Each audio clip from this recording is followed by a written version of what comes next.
You're struggling with an open club face, which of course means you tend to hit shots to the right of target, and you need to learn how to square it up.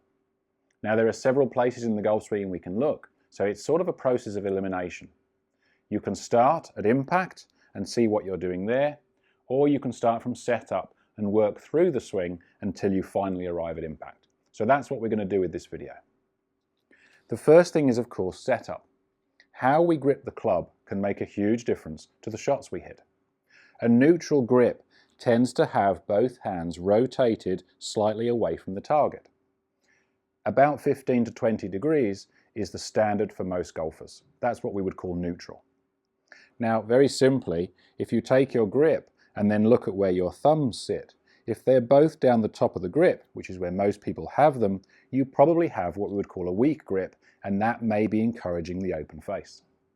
What we'd like to see is both thumbs slightly right of center, and to do that you have to rotate both hands slightly away from the target.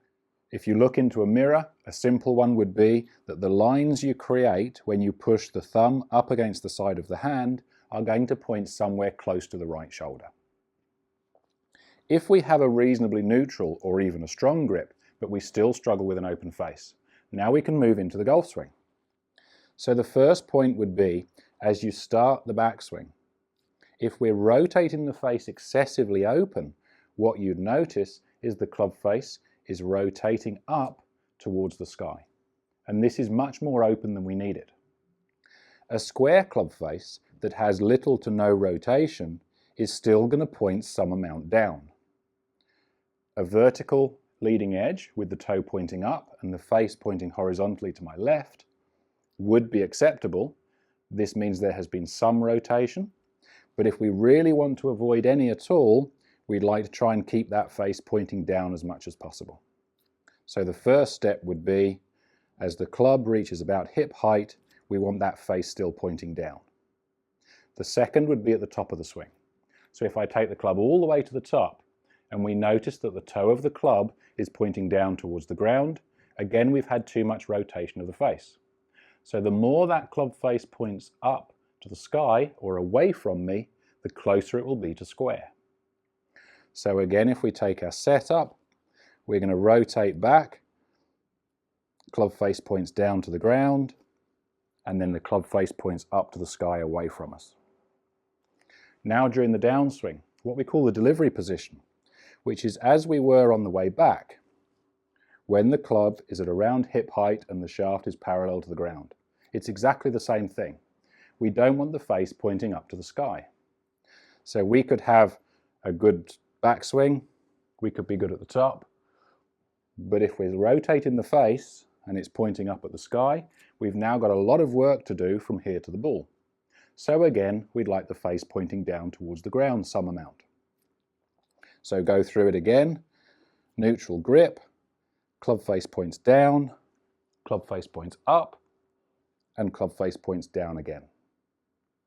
So from here, we're in the best possible position to deliver a square face. But that doesn't mean it's square. It's still open. It's just not as open as it could be.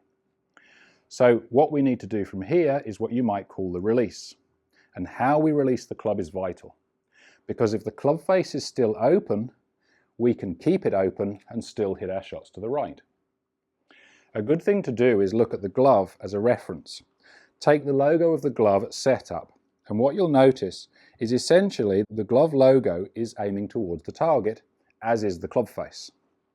But during the backswing and the downswing, this logo of the glove is actually pointing ahead of us. So this is matching the club face, which is open. If I release the club at the ball and I keep the logo of my glove pointing ahead of me, the face comes down open.